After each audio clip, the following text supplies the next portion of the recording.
since I was very little, and this will kind of just be for the people out there who have either lost their, you know, either you lost your goals or you're at a point in time in fitness where you just don't feel like getting out there. And that's basically what this podcast is going to be about. And I hope it finds you well. And the fitness journey for everyone is different. And healthy running sometimes is hard depending on diet and where you are as a runner. So we're going to start out with fitness and mileage goals. Now, everyone is different, and I think good running comes from having a strong core and having a good base. Now, this can be hard to get for some people, and a lot of running advice is either old or, you got it out of a magazine from 10 years ago. And, now that warm weather is coming around and you got the New York City Marathon coming around and just everything, people are preparing for new things. But it really comes down to what you want out of your fitness. And, with your mileage goals, you have to set them for yourself. So if you want to start small, and talking a little bit more about my fitness goals, I try to run between right now 10 and 20 miles per week, which is really low for me. I'm really trying to hit more of a 20 to 40, but just in this first installment or episode, I would just say, starting out small is really important, and warming up appropriately is very important. Now, I can tell from my late runs or my runs lately that I'm not preparing myself as much as I should be with it getting hotter, and I'm more prone to injury when it's hot. So that is something that I usually have to work on, is getting myself to either stretch for at least an hour, maybe 2 hours after my run or before my run, and just, make sure that you are doing the stretching, you're eating right, and, just not hitting, these really crazy milestones in the first couple weeks of your training, because you're most likely either going to get burnout or it's just going to, lead to some kind of stress on your body that you don't need, and you might have to ice more. So that's going into increasing your mileage. Now, with mileage comes, cross training and stuff like that, and taking care of your sleep cycles. Now, for me, when it comes to, like, if I get sick or something, I usually do take the time off, but I try to prevent injury, I try to prevent getting sick and stuff like that, which comes with good sleep. And, you gotta make sure that you get your sleep, and that is very important.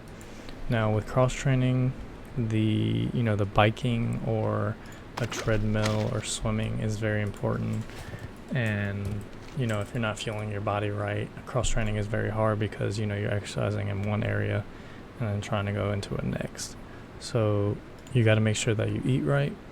Now, I'm not saying you have to cut out everything, but you definitely have to make sure that you are eating protein, carbs, you're drinking water, you're hydrated, because I know I've been on some runs that it is just tough. Like, I didn't hydrate well, and you got to make sure that you hydrate.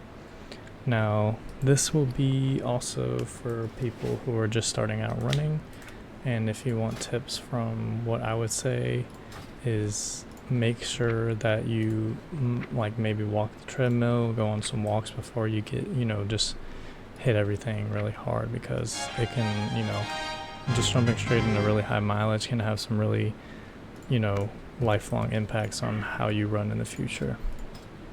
Now, form and stuff like that. Form is very important.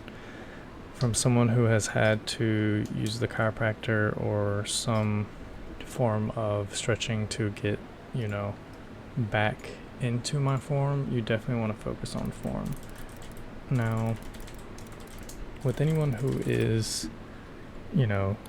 not cross-training, it might be harder to get a certain impact on your shoes, and you might be, heel striking and stuff like that, but you definitely want to make sure that you look out there. And this is going to be kind of a little pause in the information I'm providing, but make sure that you're reading up on your running. Maybe you're you're reading your local news. For me, it would be like UNC, Health Talk, or I use Runner's World, and I have a lot of magazines too. So just make sure you're using your local running stuff, and if you do need physical therapy or something like that, make sure you get it, because it's very important to take care of your body first and then to train hard, because if you're not taking care of your body, you're not going to be able to train like you want to. So that's a little side note. Just make sure that you train at the level that you think you're at, and there's no one plan, and this will just be kind of a broad start to where you should be on your fitness journey. Now, as a lifelong runner and someone who has loved running and tries to still keep up with it, I think like keeping your core, not just your core, but the muscles in your back and your core are very important. Now, what do I mean by this? It is, you have to make it your own mission if you want to strengthen your core, or if you want to do something else.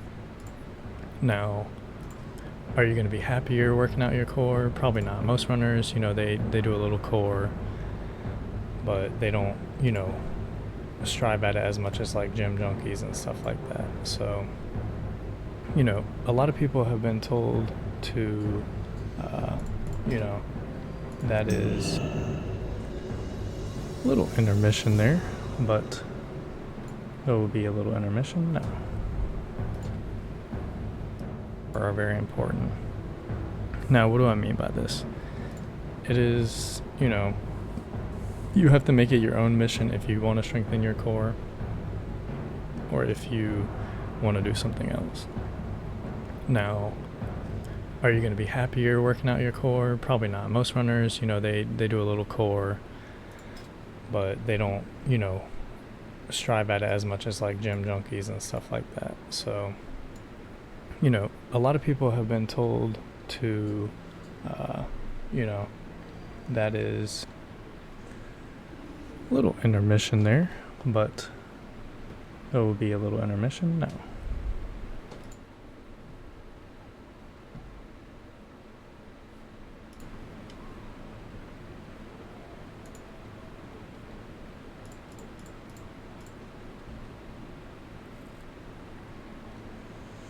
And we are back.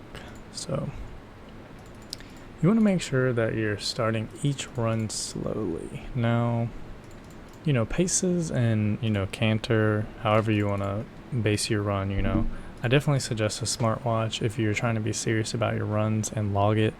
Now, for me, I used to use a TomTom when running watches used to, not be as popular, but now I would say that Garmin's and Fitbits are a little bit more popular.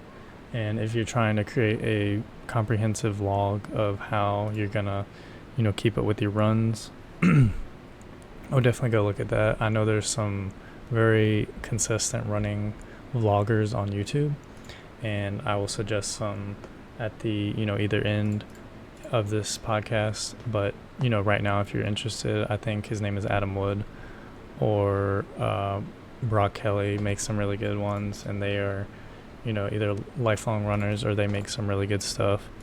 And, I'm not, just promoting them, but I'm kind of, leading them to how they train. And if you're, either a long distance or a marathoner, or, you have a certain set of running that you want to do, I think they cover a very broad and a very, they are very willing to reach out to their community. So with that, I think I will leave you with, protein and, finishing up the running tips.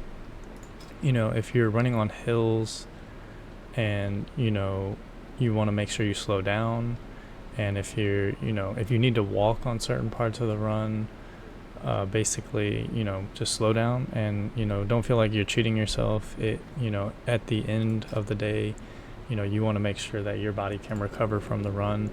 And if the hill is making you, gasp, or, you can't get your breath, you definitely want to make sure you just control your heart rate.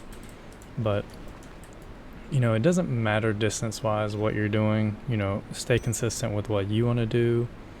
And, you just make sure that you are comfortable with your training schedule, and don't copy someone else's schedule until you know that you can handle it.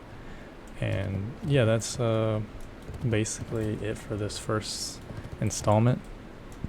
Now, the things I'll leave you with are, if you feel like you are a type of runner that just doesn't want to get out there, I would suggest maybe running on a treadmill or a track, because sometimes just shorter distances, and you get out halfway on a run and you're like a mile out and you just want to come back.